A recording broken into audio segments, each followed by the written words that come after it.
a first-year student at Kibabi University, undertaking diploma in social work and community development. Besides being a student, I'm also the director, Silver Shield organization, which focuses on fighting for the end of GBV, teenage pregnancies, and etc. The reason as to why I started the organization, it is because one day I was a victim and now a survivor and now a voice of reason to many others. It was exactly in the year 2021 when I had just finished high school.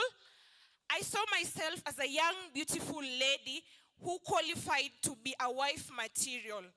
I started cohabiting with a young, handsome guy, energetic, who I believed he would help me elevate my career. Unfortunately, things didn't happen as I had expected.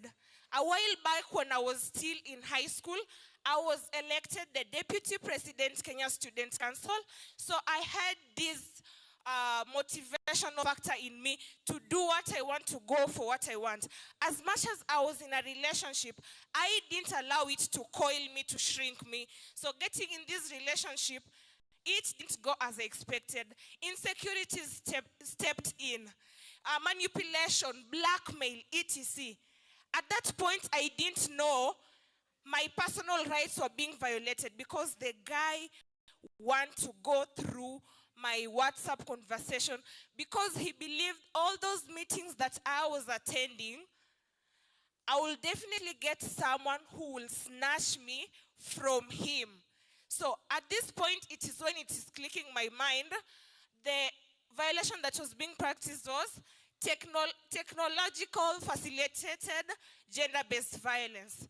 It went on and it went on. At one point, I was to go for a meeting, amalgamation meeting, a partnership meeting.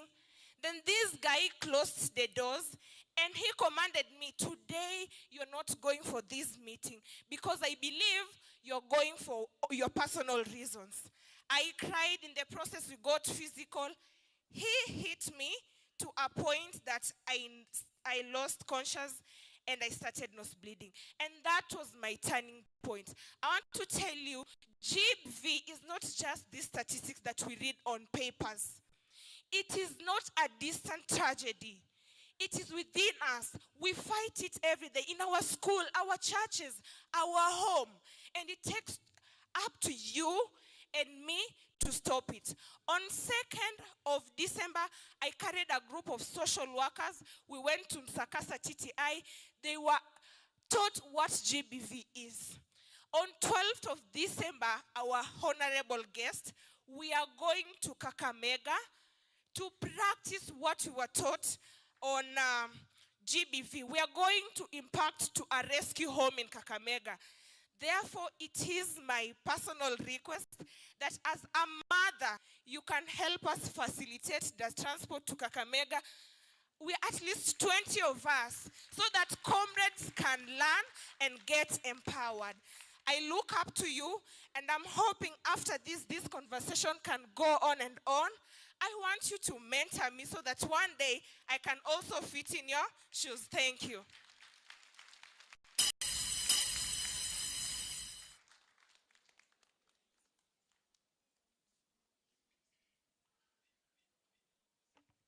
Ladies and gentlemen, on stage is the Kibabi University International Choir. We've reimagined a piece called Ntakupole Pweta by Yamoto Band.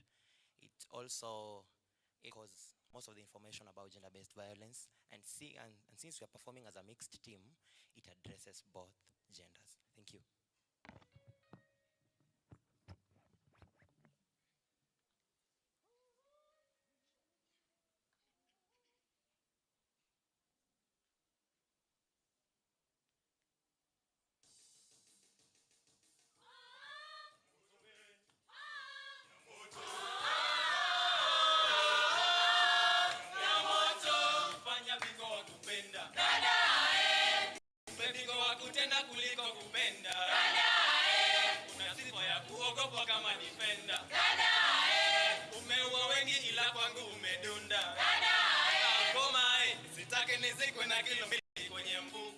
Mamai, familia iliye kwa sababu yako.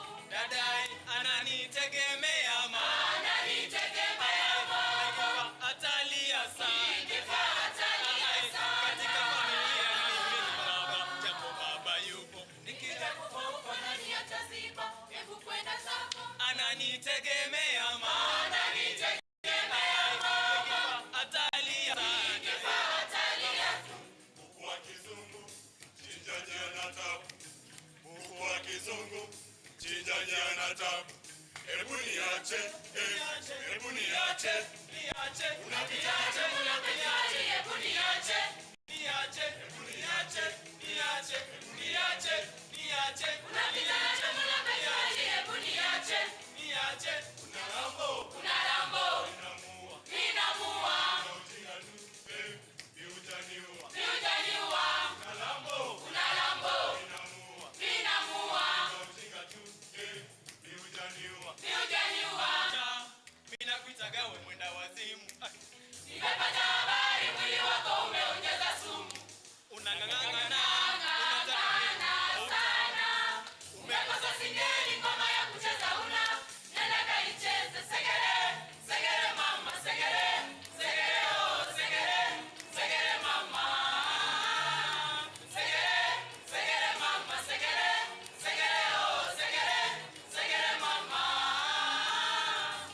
Eti ametuma shoga zake waje kunambia roho inamuuma, kidudu penzi kinamsumbua, siri imevuma, limenyula wengi wanalipakua, hana huruma, kalitoa wapi aje kuniua. Nilikuwazia sana, nikatoa nikagawanya, nikajua unadanganya. Wembaya we, nusu dengu nusu dona, wengi wao unawachanganya, mama chini wewe kitanda. Unaya we, si size yako, nitakupeleka bure, tafuta type yako, walilala mimi wakilungule. Mimi si size yako, nitakupeleka bure, tafuta type yako, walilala mimi wakilungule. Unataka kunipeperusha we kimbunga au niwezi ngo? Kina chako cha maji marefu kuogelea sikiwezi ngo. Unashinda kuwinda vyenye kung'aa vya masizi ubitaki ngo. Unang'ang'ana kama lumba kwenye mwili wangu, wene ndaza kwa iye na ushindwe ushindwe. Uniache mimi mwana wa mazio, wetu jembe jembe, ukivuta mpini ni kilio na ushindwe ushindwe. Uniache mimi mwana wa mazio, wetu jembe jembe, ukivuta mpini ni kilio. Mina kuitaga we mwenda wazimu. Nimepata habari mwili wako umeujaza sumu. Unang'ang'ana sana. Umekosa singeli ngoma ya kucheza una. Nenda kaicheze segere, segere mama, segere, segere oh, segere, segere mama. Segere, segere mama, segere, segere oh, segere, segere mama. Anachuma cha moto huyo, anaunguza watoto huyo, apewe mkongojo huyo, ili ifike mwisho huyo. Tabia yake, tabia yake, tabia yake. Unakicha, mina kuitaga we mwenda wazimu. Nimepata habari mwili wako umeujaza sumu. Unang'ang'ana sana. Umekosa singeli ngoma ya kucheza una. Nenda kaicheze segere, segere mama, segere, segere oh, segere, segere mama. Segere, segere mama, segere, segere oh, segere, segere mama. Segere.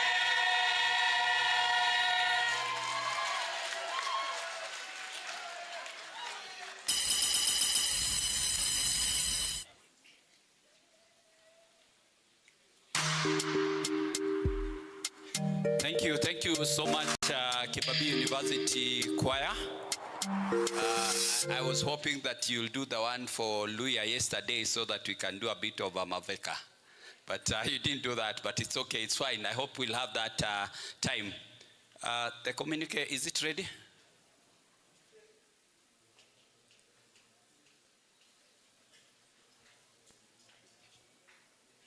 Tabitha Chebet. Our chief guest, Honorable Harriet Chigai. We've really had a very good time here for the last 2 and today half a day. And we want just to sum up the deliberations, the discussions, and some of the critical issues that we think are key in terms of taking forward. So we are having Tabitha Chebet to read the conference communique, and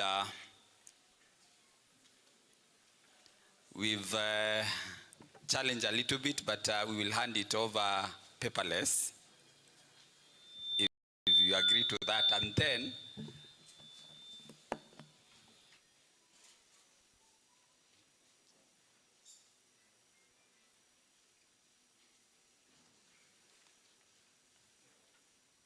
so, Chebet.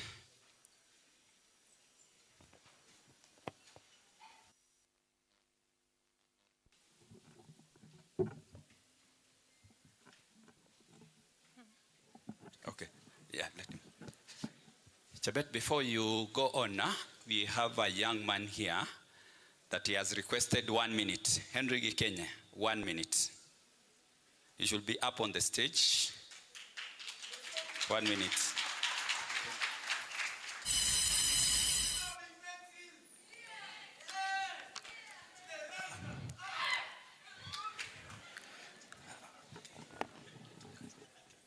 Ladies and gentlemen, behold, before thee is Henry Gikenyi.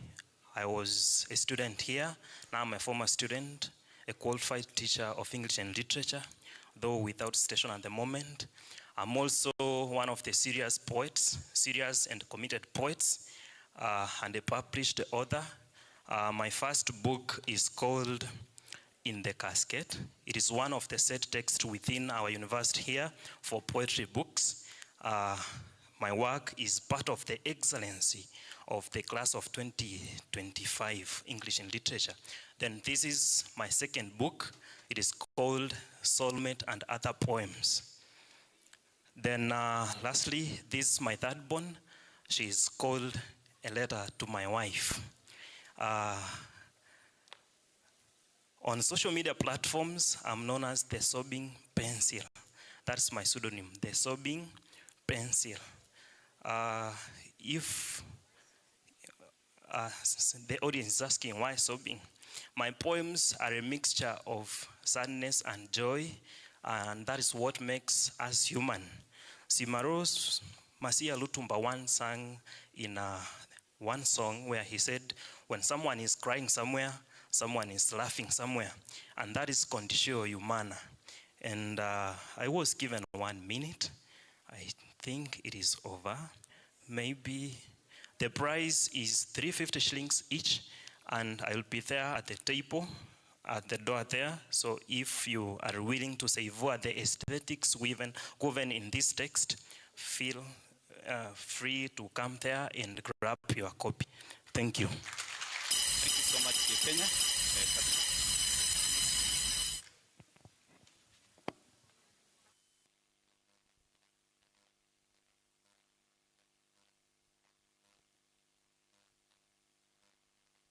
Hello. Hello, good morning. Is it afternoon? Good afternoon. I am Tabitha Chebet, a social work student in this prestigious university. I'm pursuing a bachelor's in social work and community development. I'm going to read to you through Policy and Action Communique, the background. The Senior National Conference of TFGBV in University and TVETS, convened over 3 years at Kibabii University, was part of 16 days activism against gender-based violence 2025. The conference brought together government officials, university and TVET leaders, student leaders, civil society, and creative economy to deliberate on strategies to prevent, respond to, and eliminate technological facilitated gender-based violence in Kenya. The discussion that it focused on were on research, innovation, youth leadership, policy, legal, and institutional framework.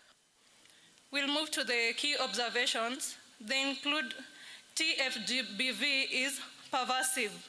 This means that it happens across all institutions. Next is technology is a double-edged sword, meaning it can empower and also result to abuse, things like cyberbullying, sextortion, and digital extortion. Next is underreporting remains high. This is due to stigma, fear, lack of awareness, and reporting channels. Institutional gaps persist in digital ethic policies, reporting systems, mental health support, and integration of TFGBV education in curricula. Next is legal and policy frameworks. But this exists in Constitutional Penal Code, Human Rights Instrument, Computer and Cyber Crime Acts 2025, but enforcement, accessibility, and integration in educational institutions need strengthening. The next is action points and policy recommendation. We, the participants of the second National Conference on Technological Facilitated Gender-Based Violence in Universities and TVETS, held at Kibabii University from 8th to 10th December 2025, comprising of government representative, academia, civil societies organization, private sectors actors, development partners, youth representative, and stakeholders, with the participants of the second conference of TFGBV in universities and TVETs, comprising of government, representative, academia, civil society, private sector actors, development partners, youth representative, and other stakeholders. We'll go to the acknowledgement. The increasing prevalence of TFGBV, including online harassments, cyber-stalking, image-based abuse, and digital exploitations, and its profound impacts on victim safety, mental health, and social participation. Recognize that survivors often face barriers to reporting TFGBV, including fear and retaliation, social stigma and lack of anonymity, requiring confidentiality, survival-centered and accessible mechanism. They affirm the critical role and multi-stakeholder collaboration, including government institutions, academic institutions, civil society, media, and private sectors in preventing, responding to, and mitigating the effects of TFGBV. We hereby communicate and resolve as follows. Institutional measures. This is to establish safe digital spaces and reporting systems in every university and TVET in Kenya. Implement gender mainstreaming policies and digital ethics strategies as part of students' induction program. Develop one-stop centers for reporting and survivor support. Adopt continuous monitoring and evaluation to avoid the loops of TFGBV cases. Incorporate TFGBV awareness, online safety, ethical technology use into the curriculum at all levels, including CBC. Legal and policy frameworks. Strengthen and expand gender justice, ensure access to legal aid, close gaps in reporting mechanisms, age limits, and digital evidence admissibility. Research and data innovation.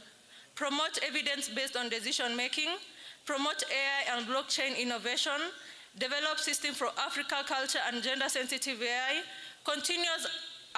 encourage development of localized apps and tools for safe digital engagement, panic alerts, and survivor support. The next is encourage collaboration. The other point is on youth and community engagement. Engage youth, engage students, youth leaders, gender club members, and peer educators. Launch campaigns through drama, poetry, and creative arts. Support youth-led digital literacy initiatives. Promote intergenerational partnership. The other point will be on multi-stakeholder coordination. We need strengthen networks among educational institutions, criminal justice systems, health services, and civil societies. The other is encourage public-private partnership. commitments by stakeholders, government, universities, civil societies, students and youth, creative economy artists. Together, this all together, government, universities, civil societies, students, and creative can encourage commitment and create stakeholders. The next is conference outcomes. Launch of National TFGBV Task Force to oversee policy implementation in universities and TVETS, establishment of safe online spaces, adoption of research-driven evidence-based policies, integration of digital ethics and ethical safety modules. Call to action, we call upon all stakeholders, government including criminal justice system actors, universities, TVETS, civil societies, private sectors, media, youth, and community leaders to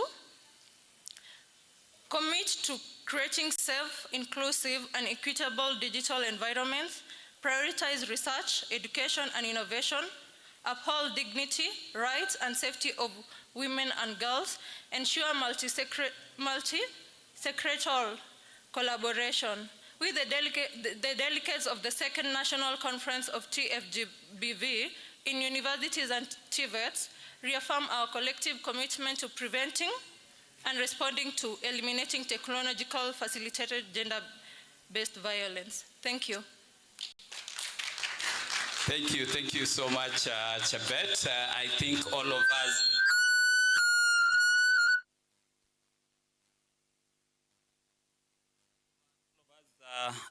Hello, I hope we agree with what has been read. Is that what we discussed? Yes, but that is just next to the final copy. Hello? Yeah, that's just a final copy. We be waiting for one or two comments that will be coming from the chief guest that will add on the final copy of the communique as we get there. So I want to call upon chief guest.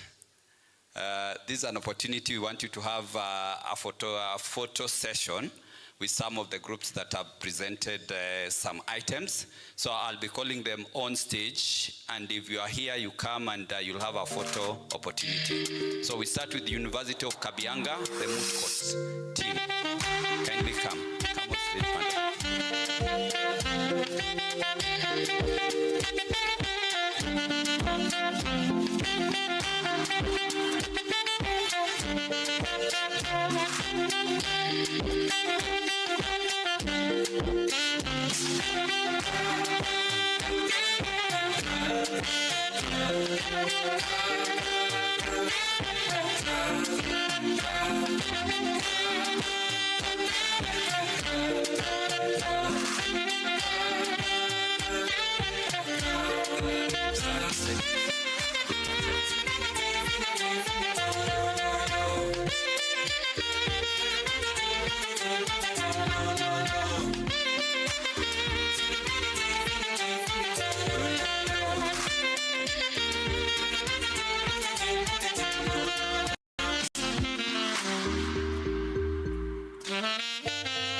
stage, present the top 3 papers that were presented and the innovation. Thank you so much, Bwana Masiga. The chief guest, Executive Office of the President, Advisor on Women's Rights. The Abstracts and Innovation Committee was made up of the following: Professor John Makoha, Kibabi University; Professor Pamela Raburu, Jaramogi Oginga Odinga University; Dr. Margaret Kamara, University of Eldoret; Dr. Reverend Dorcas Chebet, Pwani University; Professor Anne Asei, University of Nairobi; and I, Kelly Inyani, Kibabi University. We went through 38 abstracts, very strong abstracts, and one innovation. In the Innovation Award, the winner for this year's second TFGBV conference is the Save Her Up. The Save Her Up. Save Her Up. Anyone from Save Her Up? There was a representative yesterday. Save Her Up. Online, huh? Oh, okay, thank you. The next top 3 abstracts, the Honorable Chigai, we had 3 sub-themes, and in this we sat as a committee and went through all of them, and we picked the best 3 abstracts. Number 3, the best abstract, number 3 is technology facilitated gender-based violence in universities and colleges. Case studies by Red Cross, which is a TVET institution. Let's clap for Red Cross. Red Cross, you can come on stage. Red Cross, you can come on stage. Honorable Chigai, that's the number 3. They took position 3 as the best abstract. Their research addresses a very big challenge.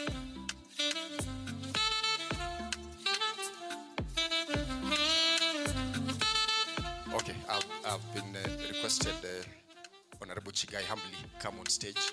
Humbly come on stage, Honorable Chigai.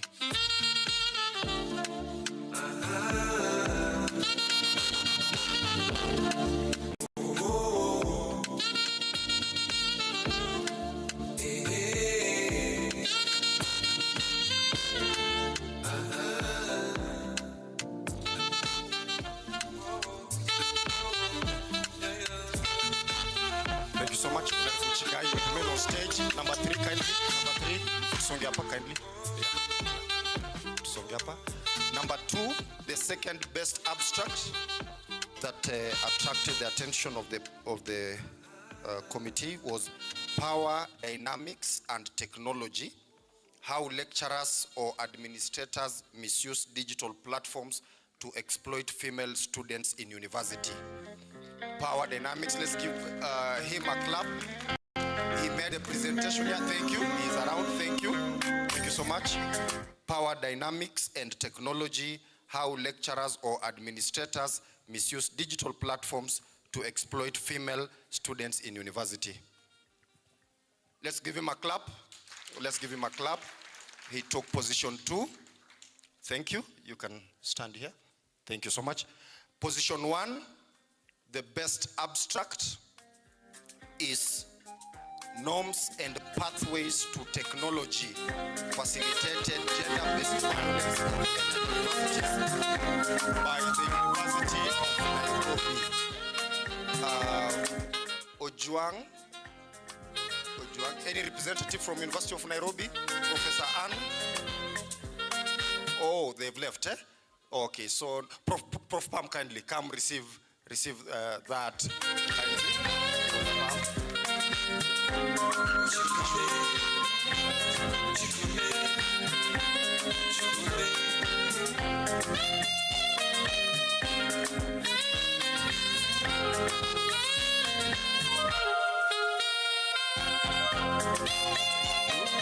Thank you, Professor Pam.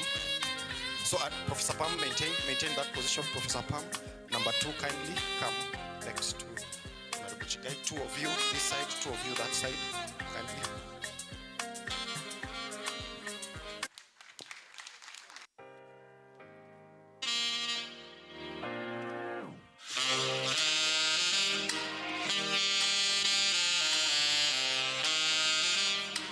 Thank you so much. We can take our seats. Oh, sorry.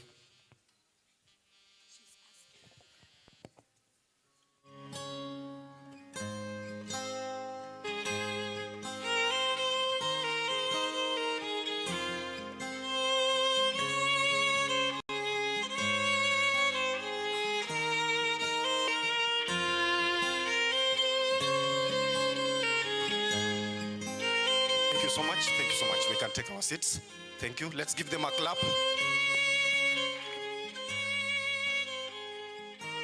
Thank you so much. Thank you for those who had the opportunity to make presentation.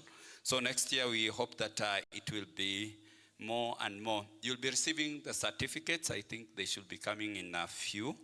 So mine is just to take this opportunity to give just gratitude and thanks to a number of partners that have been with us before I call upon Dr. Rispa to continue with the program.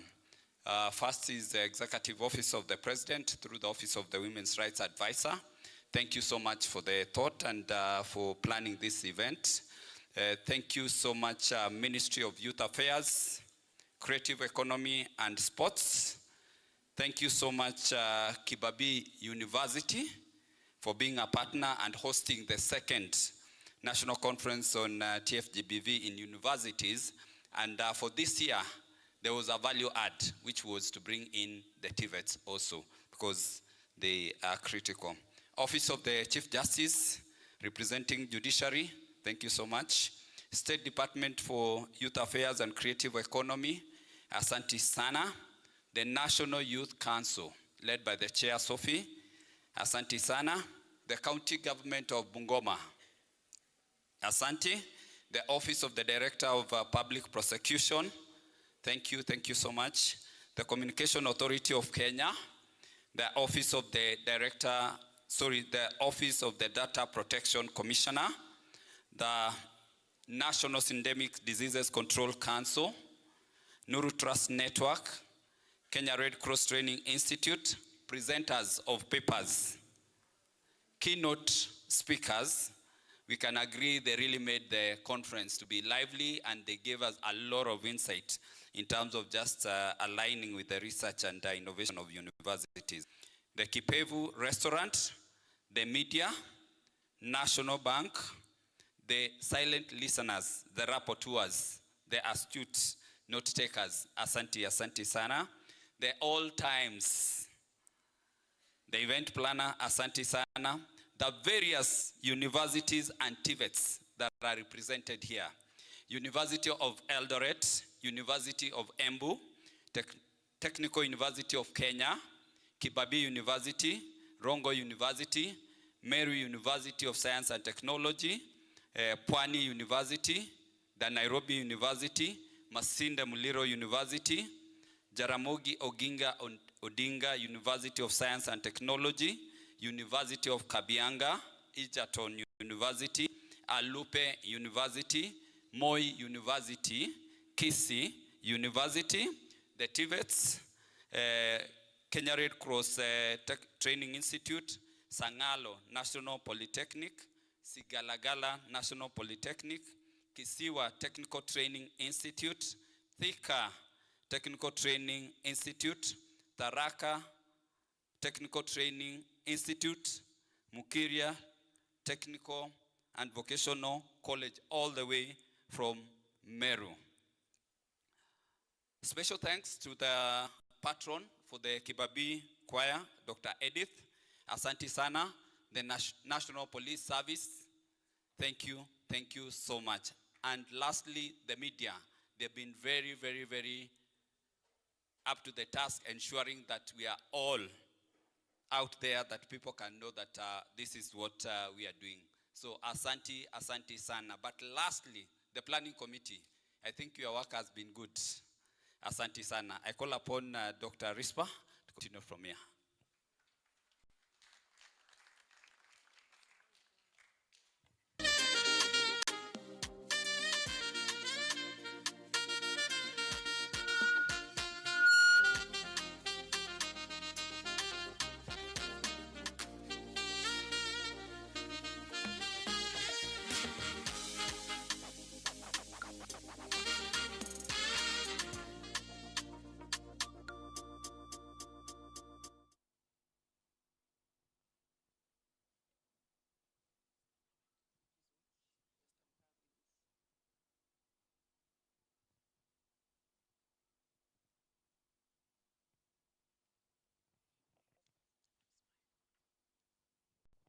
Thank you so much, Masiga, for this opportunity.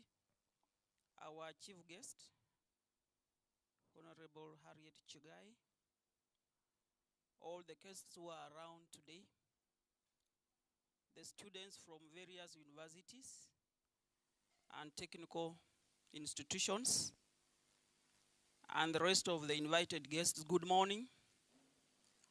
Or is it good afternoon? Okay, good afternoon. Why do you look very tired? And we want to go on until the end of the day.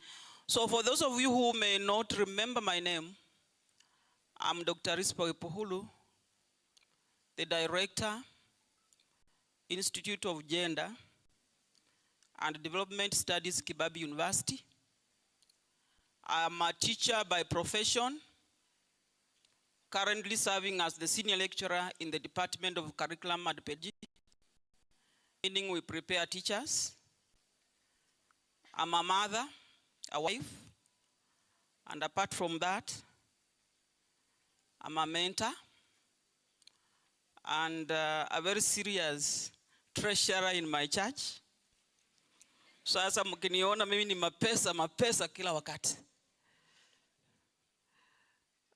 At the national level, I serve as the chairperson, Kenya Literature Bureau.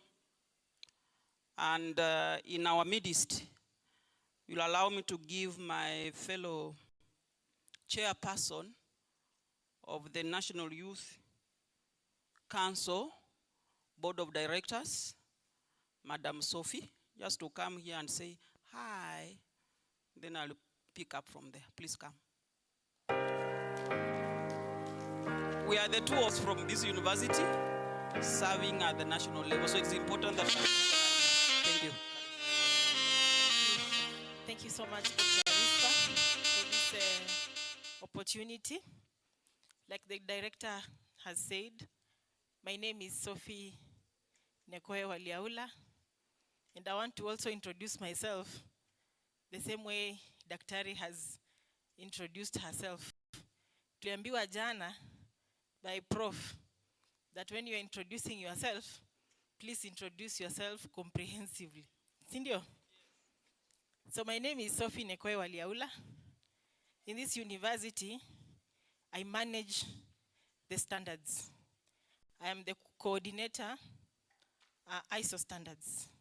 So everything that we give out in this university, all the services, all the processes, all the procedures, lazima zipitie kwa mikono yangu. Lazima nikagu. Ukienda in the medical field, mimi ni kama bora afya.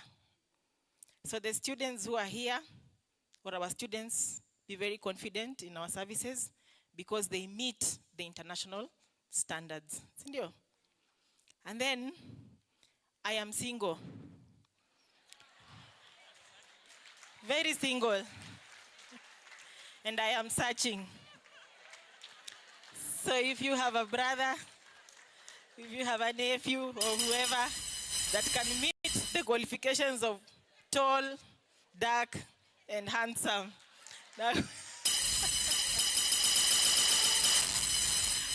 Dakwe na kakitu pia, sababu mimi mwenyewe niko na kakitu, si ndio? So at the national level, I was appointed by His Excellency, the President of this country, to be the chairperson of the Youth Advisory Board. And I am so happy that we have collaborated with Daktari here, being the director of IGDS in this institution, and I think we have done well.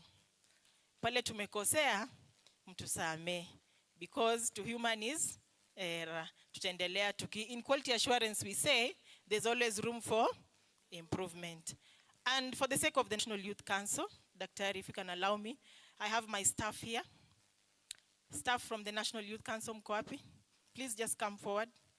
It is very important because we are live and the youth of this country need to know that we have staff here from the National Youth Council. Daktari, just 1 minute so that they can introduce themselves. Mavijana mkuje faster. Where's JB? Okay. So just come and introduce yourself.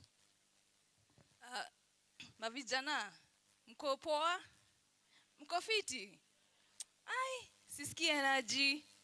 Mko fiti? So my name is Irene Tangus from the National Youth Council, and I work under the CEO's office as the executive assistant to the CEO. Mpigie kijana mwenzenyu makofi. Thank you. Hello. Vijana Oza. Oza.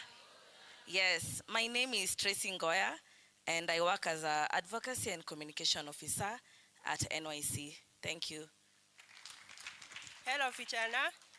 Hi.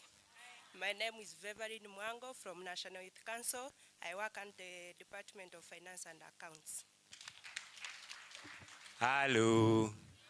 Hello. Hi, everyone. My name is Evans Buka from the National Youth Council. I work as a research and policy assistant. Thank you. Vijana mpo? Tuko sawa? Wow. Ilikuwa intro. Naitwa JB ama Yeswa Johnston. Mimi natoka tu hapa. Mimi ni Mkabras. Lakini tunashughulikia vijana Kenya mzima.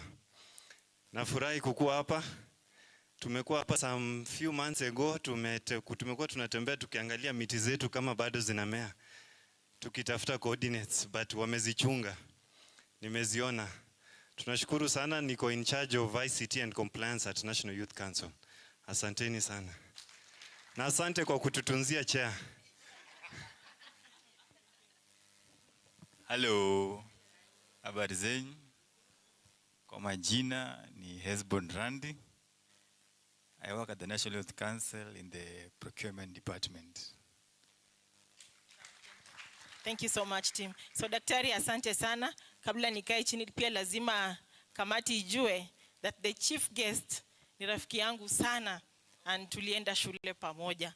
So mkiulizwa au ukiuliza who is your schoolmate or classmate, mimi ya wa kwanza atakuwa Honorable Harriet Chigai. Asante sana and God bless you. Thank you so much. I think it was important that we bring the chair on board to introduce herself. Now, as the chair, Kenya Literature Bureau, I want to request each one of you, if you want anything published, if you want any materials, KLB is on standby.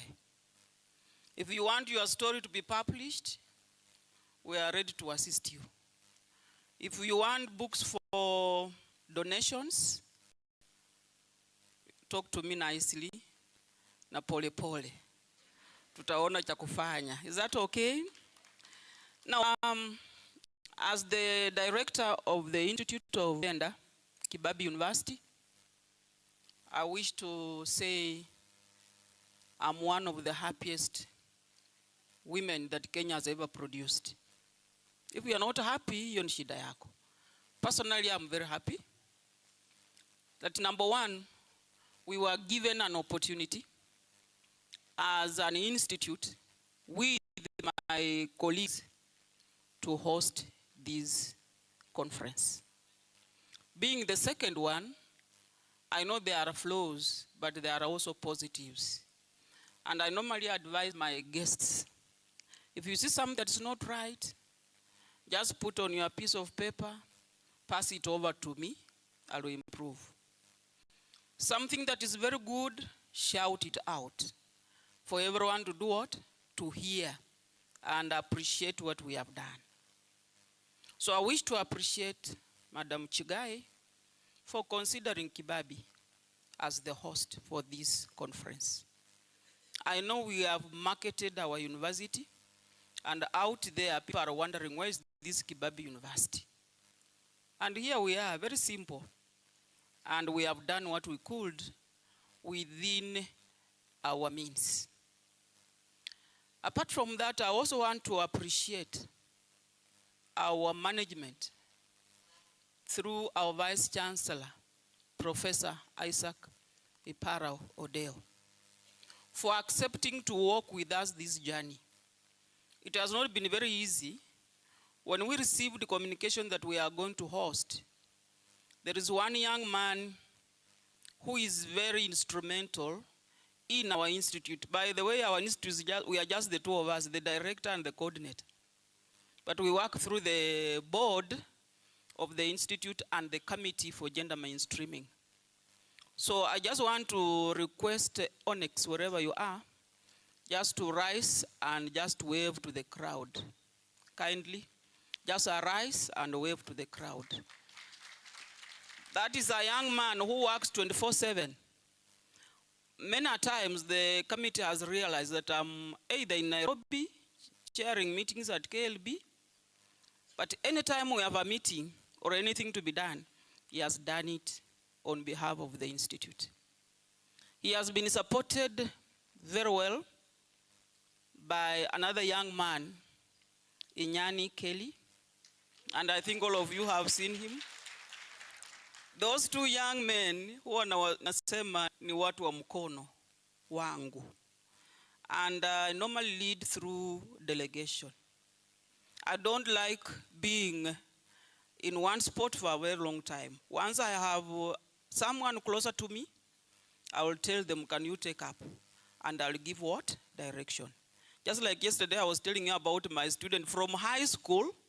He's here with me in PhD class, and I'm still telling him, you can make it.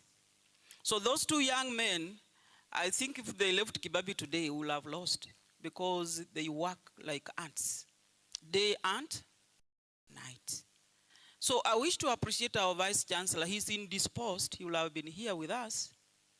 He's even signing those certificates while in his house. But he has conveyed his message of appreciation. I know the acting will do that, but he's very, very grateful that they considered Kibabi as the host. Now, as we do this, what I've gathered from Monday to today is that we need to have such conversations going on year in, year out. Why are we doing this? We want to sensitize as many people as we can from the grassroots to the highest level of our country and even beyond. And what I realized yesterday from the panelists, that technology is not bad as such, but it depends on who is using it. Professor, you are welcome.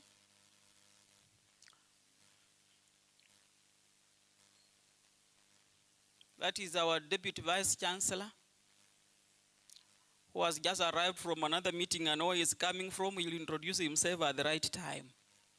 So technology aside is an enabler, but we have to be responsible in the manner in which we use it, because it's normally cabbage in, cabbage out. We agreed yesterday that choices have consequences. So let us be responsible, let us do the right thing, let us use the technology to make us live a better life than during those days when we didn't have any signs of technology. So at this point, I just want to urge the youth that let us be the ambassadors of change that we are looking for. Change starts with you and I, not from any other person. Can we make ourselves better? Can we make our environment safe for ourselves and for others who may be closer to us? And youth, don't keep quiet when you have an issue affecting you. Learn to confide in someone who can listen to your case. In our institute, we are open to students and staff who come to share with us their challenges. Don't die because you think you have been, probably you have been bullied on the media. We had issues of Masafara, yes, but let us learn to come forward and share with us, with others who can listen to you. Learn to report your issues on time so that we can save us all. Otherwise, I want to say thank you so much for this time. Thank you so much, participants, for attending this conference. It is through you that the conference has been a success. And being a teacher, as I am, for Kibabi University and the rest of the youth in the country, let us be focused. Let us keep our eye on the ball, so that at the end of it all, we'll stand out and will be counted for the positive change. Let us take off, let us run away from this negativity that keeps on affecting us. And once we do that, like I've already mentioned before, God will always ask you, what did you do with all that I gave you? Did you use it responsibly?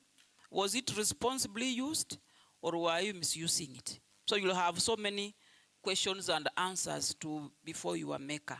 So let us be the change, let us strive to bring change, and let us ensure that we remain people who are willing to help others get out of their own challenges. With that, I don't want to take much time. I want to welcome Professor John Makoha, who will give remarks, and then welcome Professor, who will then welcome our chief guest. Welcome, Professor. Asanteni sana na mbarikiwe sana.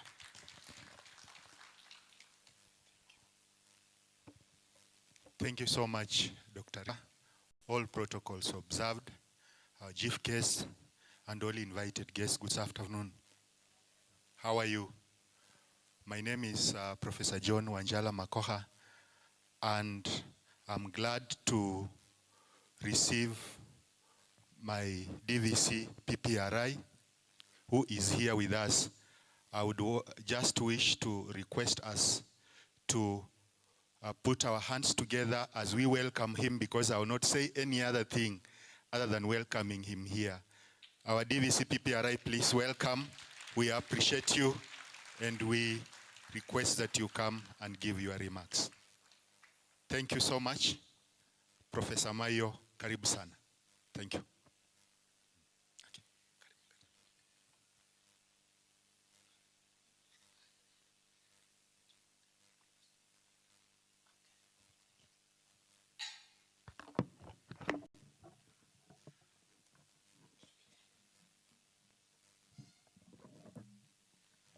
So thank you so much, Professor John. Yeah, okay.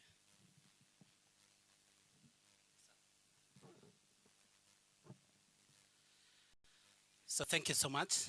I want to appreciate this particular occasion, and I want to greet you first. Good afternoon. All protocol observed, our chief guest, we are very happy to have you today once more at Kibabi University, and also all the invited guests who are here. I say that welcome to Kibabi University. So I want to say that our esteemed members who are here, as we come to the close of the second national conference on technologically facilitated gender-based violence in universities, I'm proud and encouraged by the depth of dialogue, the clarity of insight, and the collective resolve demonstrated over the past 2 days. This gathering reaffirmed one clear truth, that addressing technology-driven violence is no longer an optional. It is an urgent and essential element of safeguarding our learning institution. Throughout this conference, we have examined the evolving forms of gender-based violence, from cyber stalking, online harassment, image-based abuse, and also digital blackmail, on the misuse of learning platform and social media. This morning, when I went to the social media, I found that we are rated to be the best in terms of TikTok across the world. So that is also good that we can still provide an entertainment to the others who are outside maybe our country. I commend the researchers who have presented the empirical evidence in the practitioners who share their real life experiences and the policy experts who outline critical paths for strengthening universities' responses. Your contribution have enriched our understanding and will be instrumental in shaping the institutional policies, national strategies, and collaborative framework.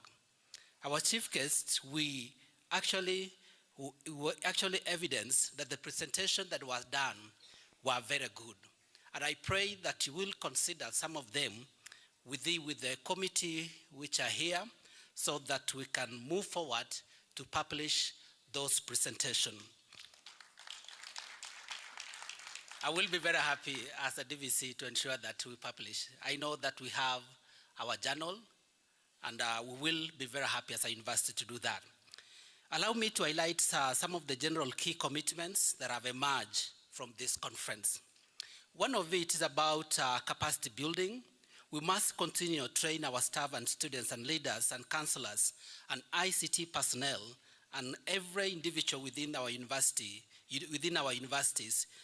to respond effectively to gender-based violence.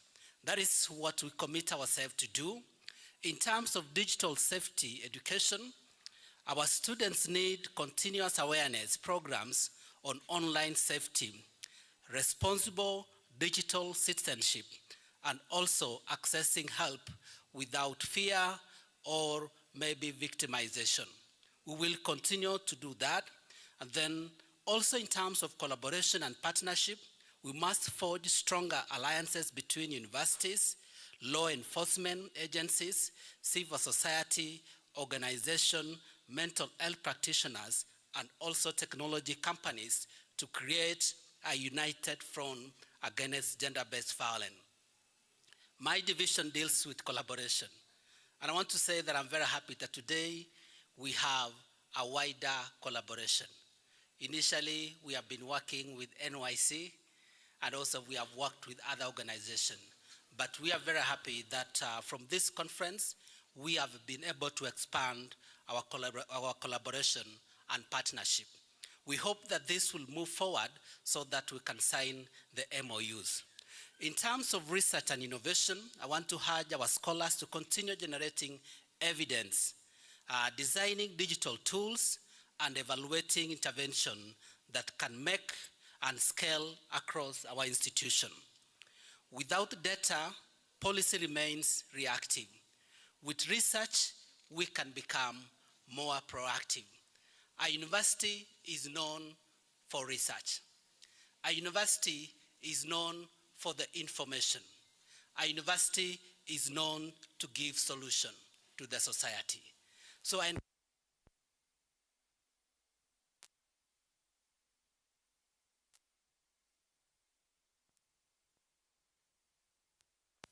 you can count in our support for this. Our chief guest, of course, we will say that our contribution is quite strong, but also we encourage more support for some of the scholars who are here. I know there are so many students who have innovation, even within our university and other universities who are here. There are so many of these students who their innovation can move to the second stage of either maybe registering them and supporting them that this innovation can be upscaled. So I urge that we can work together to ensure that this research and innovation move to the next stage. I wish to assure that our university, on behalf of the Vice Chancellor, leadership, remains fully committed to fostering safe, inclusive, gender-responsive learning environment. We recognize that technology, if misused, can amplify violence, but if harnessed responsibly, it also offers a powerful tool for prevention, reporting, advocacy, and support. Let us leave this conference not as inspired, but also empowered to act. This conversation we have held here must continue to our committees, our classroom, our student forum, and also our administrative structure and our national policy platform so that we can keep the momentum moving and we can make a better society. I remember during the opening, our chief guest said that the committee who have been organizing this conference should continue to be a regular committee or a standing committee in the university. I want to believe that that will be able to be done so that we can move forward.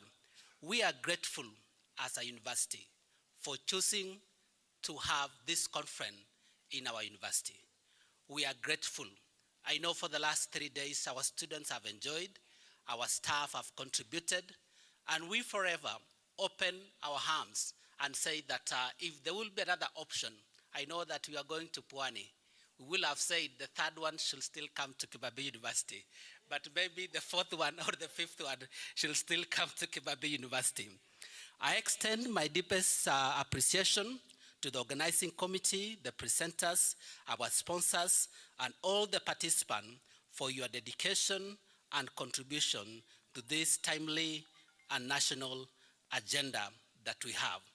May the partnership formed here continue to grow, and may our collective efforts transform our universities into safe, more equitable spaces where technology serves as an enabler of learning and empowerment, not only a tool for harm. So thank you so much, and we want to wish you well as you move. I know that where we come from, once it is December, it's always Christmas. So I want to say that Merry Christmas and a Happy New Year as you move forward, and still welcome to Kibabii University. Asanteni sana. Allow me now from here, if I can seek direction, to welcome our chief guest, who also has been one of us.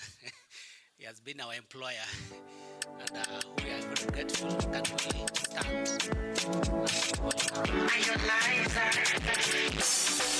I'm a superwoman. I'm a superwoman.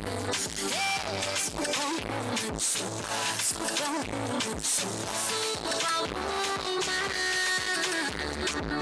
I'm a superwoman. I'm a superwoman. Yes, superwoman, superwoman, superwoman. I'm happy, mama. Mungu kwanza tunikani. How you want us to end? Tumboni alitubeba, akatulea, akatufundisha. You guys are so dark. Are you young or old? Vile nilikuwa nimejibamba leo mimi niko young. Eh? Where are these young people? Me, I can't close a conference like this. Where are my young guys? Are you lies? I'm a superwoman. I'm a superwoman. We can't close our conference like this. I can't hear you. I can't hear you. I can't smile. I have 3 days. I'm a superwoman. I'm a superwoman. I think this is the time for all our supporters. If you know you are our supporter, you show up. Where is that lady who said she wants to be better than me? Silva, you can't be better than me if you're on the other side. Where is the NBK Bank? Any representative from National Bank? Is Kibabii represented up here? Say for the students. RISPA. We want to see you here. Even DVC. You know these young people have never seen you at your element. Do you guys want to see your DVC dancing today? You see Prof. Kabianga University, pioneers. Where are the lawyers? You know, when you are wearing those gowns, we are so afraid of being in the... Good. Now we are ready. Young people, tell us what you want us to do. To dance. You tell us what you want us to do. And you guys, you're not going to sit down until we judge that you're dancing. You know that. We must close on a high, isn't it?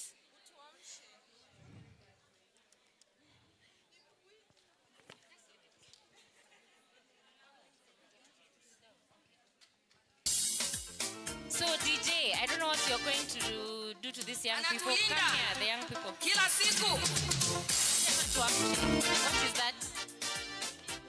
Tukuje pole pole. Aya, kujeni hapa mbele. You show us how to dance. Aya. Where is Goreti?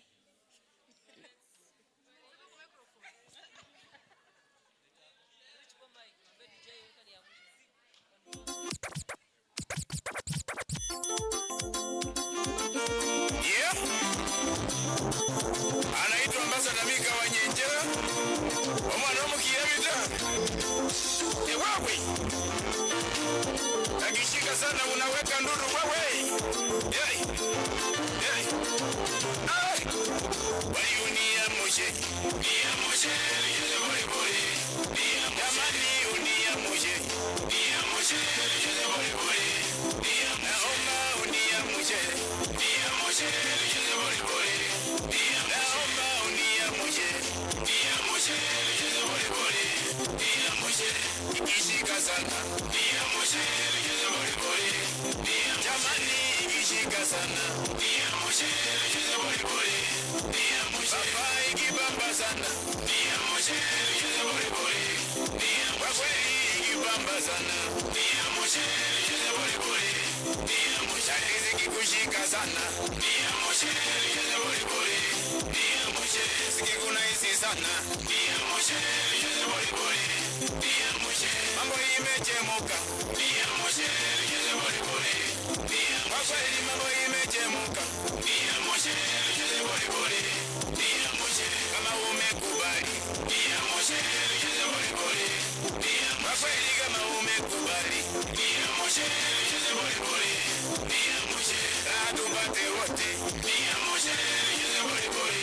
Nia moshe. Mukatucheze wote. Nia moshe. Yele bori bori. Nia moshe.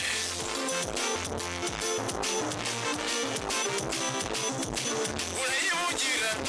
Mwana wa mayi urayibungira. Urayibungira. Ese mwana wa mayi urayibungira. Inyobazo mwineo.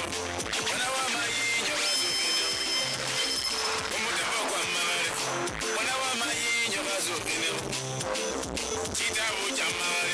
Ewahe umbewe inyobazo mwineo. Sibarasi alumire.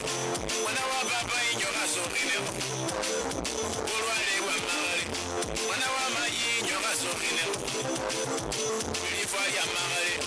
Nosimewe inyobazo mwineo. Ay! Nia moshe. Yele bori bori. Nia moshe. Nia moshe. Nia moshe. Yele bori bori. Nia moshe. Nia moshe. Nia moshe. Yele bori bori. Kipenzi changu nia moshe. Nia moshe. Yele bori bori. Nia moshe. Ninakupenda sana. Nia moshe. Yele bori bori. Ewe binti wake maana kuzima. Nia moshe. Yele bori bori. Mwana wa mayi ni kumoyo kwange. Nia moshe. Yele bori bori. Nia moshe. Ese na kukosya. Nia moshe. Yele bori bori. Nia moshe. Kana inosimewe. Nia moshe. Yele bori bori.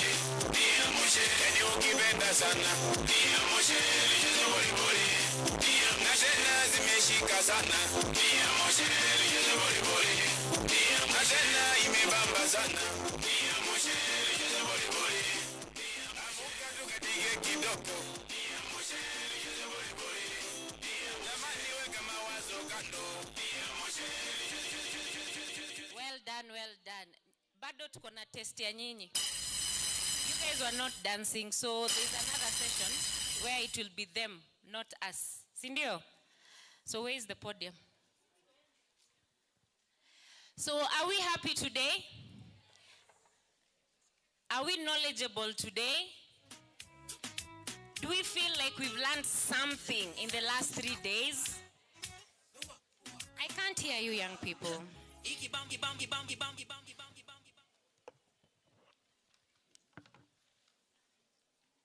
Well, do you feel like you wasted your 3 days? Do you feel like you wasted your 3 days? Do you feel like we should do this again? Are you going to participate? Now, the next one, we want to see all universities, all TVETS, and we want to see more moots, isn't it? Guess what? You don't have to be a lawyer to do the moots. Are there lawyers here? Just a few, isn't it? Imagine the guys who are doing the moots were not lawyers. Can you imagine? But they are good lawyers, isn't it? For the lawyers in the room, you'll agree with me, they did their research very well. I was so shocked how you did the presentation in court. You know, your presentations were excellent. You'd imagine you've been practicing law for quite some time, isn't it? So, for the young people here, say excellence is our pride. Sophie here will tell you that was our rallying call from the time we entered Form 1 to the time we left Form 4 at Lugulu Girls High School. I am an alumni of Lugulu Girls High School, and excellence is my pride. We do not do anything short of excellence. It matters not where you are. It matters not the troubles and tribulations that you're having. See, all of you here have drama. See, all of you have problems back home. But when you get to university, you're all equal, isn't it? You're all equal. What will differentiate you with any other person is performance and good behavior. And by the way, you cannot be an A student if you're bad-mannered. Do you agree with me? For you to be an A student, it goes with good mannerism.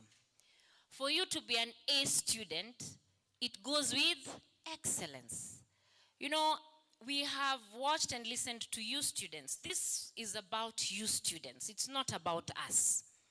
This forum is for you young people. We've watched and listened to you from Monday. And I'm falling short of saying the talent that we have in this country is immense.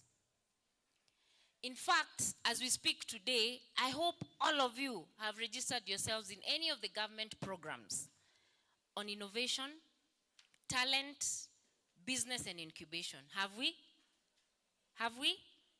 Have we visited any of the stands to learn what government is doing, what Youth Fund is doing? Have we? So young people, I'll challenge you today that you're as good as your brain. How many of us think we have a good brain? We all have good brains. You guys are mujiamini. You're supposed to shoot your hand up. You know, there's this muscle, body muscle called the brain, which we all have. You must stretch it to the maximum. You must tell your brain what you want to do. I can see the representation of the young people in Western. Tyrone is here. Just stand and say hi. Tyrone is my mentee. He's an excellent young man. I don't even know how you got yourself here today. He always finds me where I am. So Sylvia, you should hook up with him.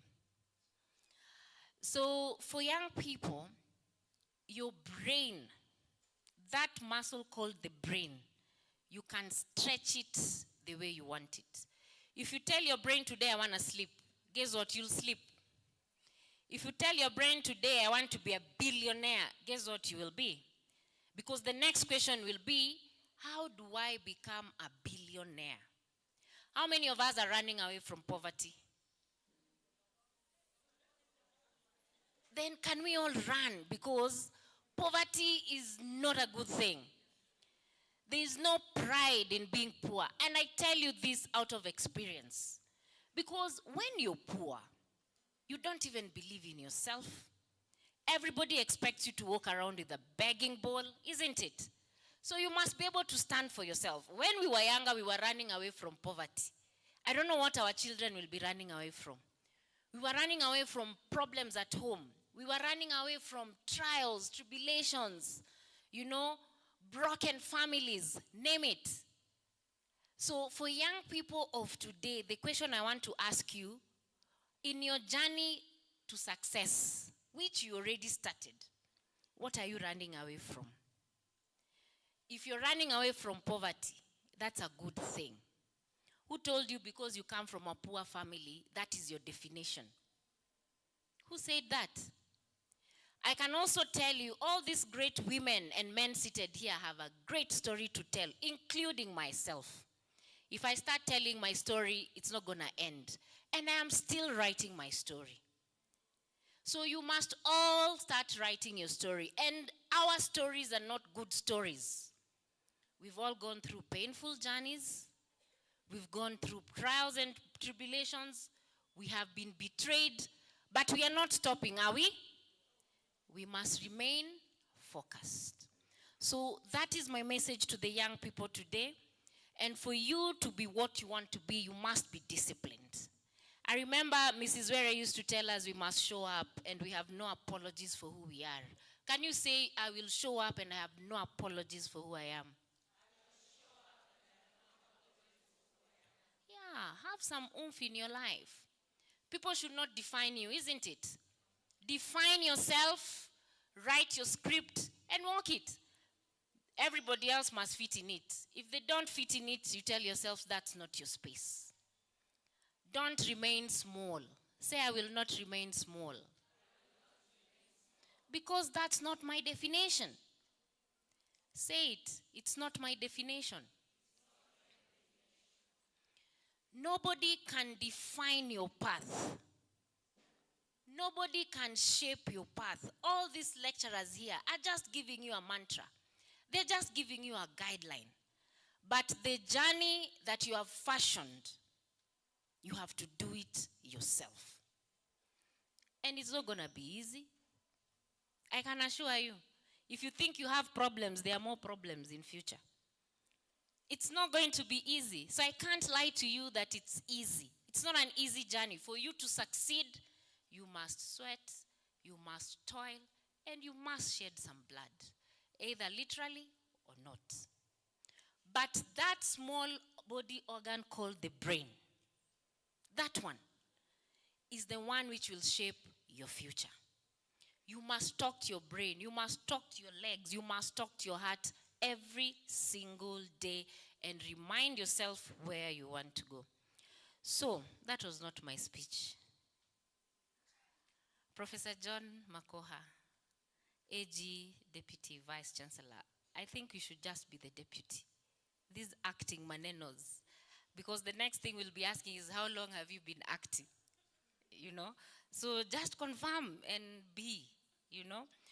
Dr. Rispa Wepuhulu, we can never thank you enough for the good job that you've put together.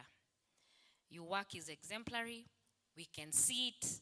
You have coordinated the teams together with Masiga from my office and the rest of the team, the committee, and I can assure you it's not going to end here. Allow me to also appreciate Kabianga University, the pioneers, well represented by Daktari. Clap for her. When we started this journey with Kabianga, we barely had 10 universities. But today, we have registered nearly all universities and half the TVETS institutions. The planning committee for this second conference, where are you? You could just stand. Let's clap for the planning committee. I can honestly say you've done us proud. The work that we have seen here today is the amount of work and time that you guys have put over 3 months, and we can never say thank you enough. Asanteni sana. All the state departments, the TVET institutions, all the universities that have participated here, our scholars from universities and TVETs, all the professors who are here.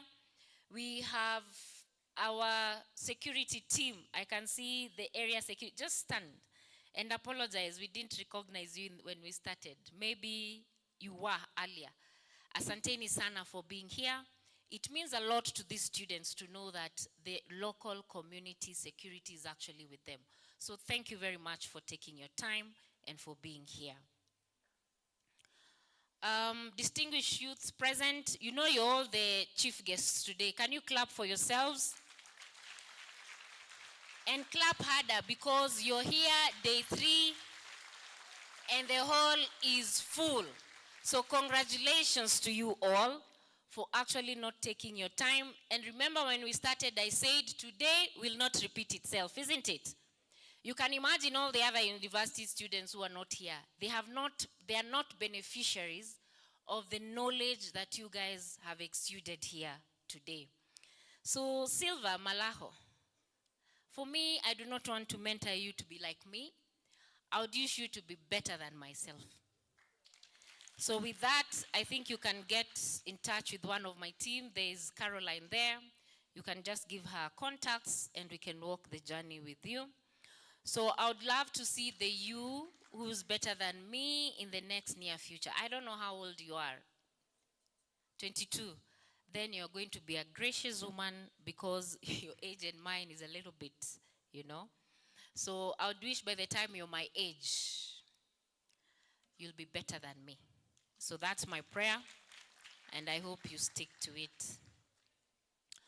So, and that's what mentorship is all about. Even to our teachers here, there's room for everybody.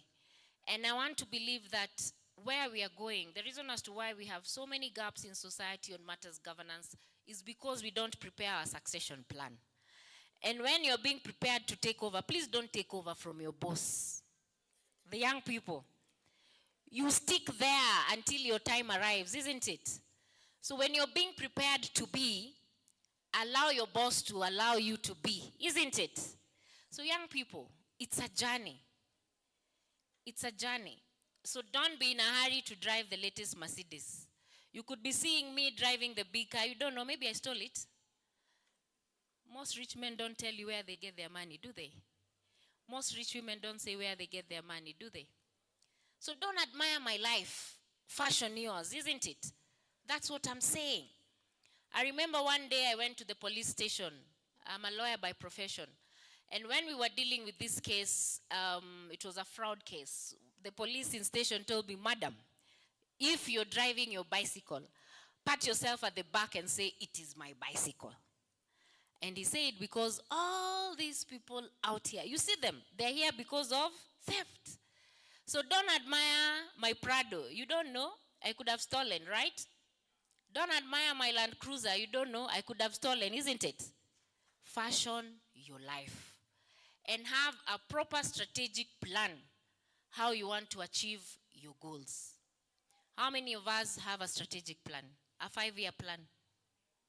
As students, how many? My good friends. From today, can you just go and write a plan? Your plan for the next 5 years. Even if you don't know how your 5 years will look like, can you visualize? Are you guys dreamers? Do you dream?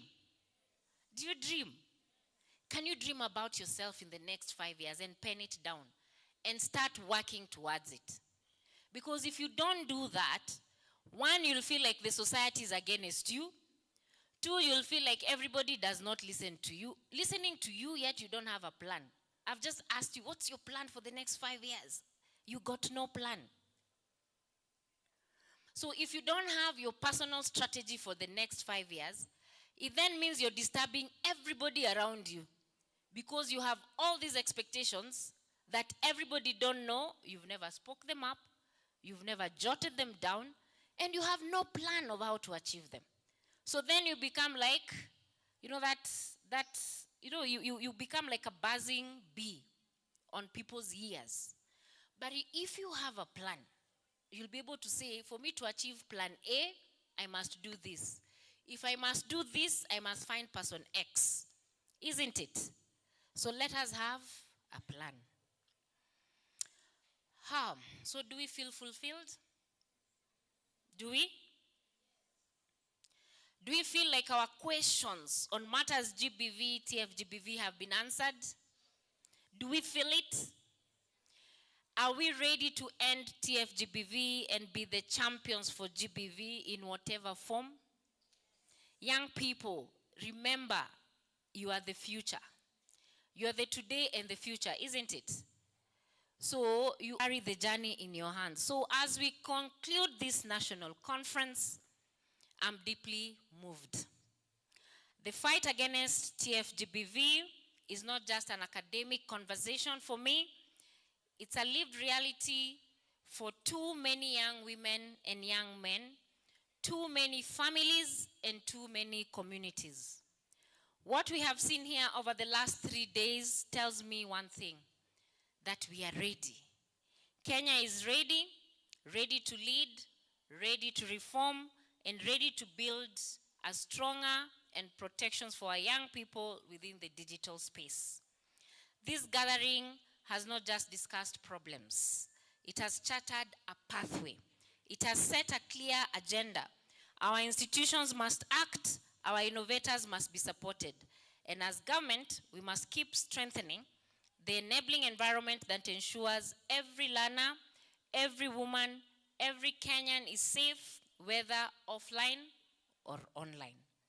Over these 3 illuminating days, we have witnessed an extraordinary convergence of research, testimony, innovation, and leadership. We have examined the state of TFGBV in Kenya's highest learning institutions, highlighting the urgent need to address misuse of digital platforms by students, staff, and even administrators. We have explored institutional accountability, legal frameworks, and the gaps that still expose far too many young people to harm. We have observed powerful abstracts, of which now we want them to be published, and research presentations, all reinforcing that solutions exist right here in our universities, in our TVETS, and we are the solutions holders. We have engaged deeply with experts on mental health, survivor-centered care, law enforcement and technology, reminding us that a multi-sectoral approach is the only way forward to end GBV in this country. Every presentation, every panel discussions has the stage for safer online spaces, therefore carrying on the message of the Safe Homes, Safe Spaces campaign that my office has been running. I therefore congratulate each one of you to be part of this campaign. The Executive Office of the President remains fully committed, strengthening policies and legislation that safeguard online spaces, especially for women, girls, and vulnerable groups.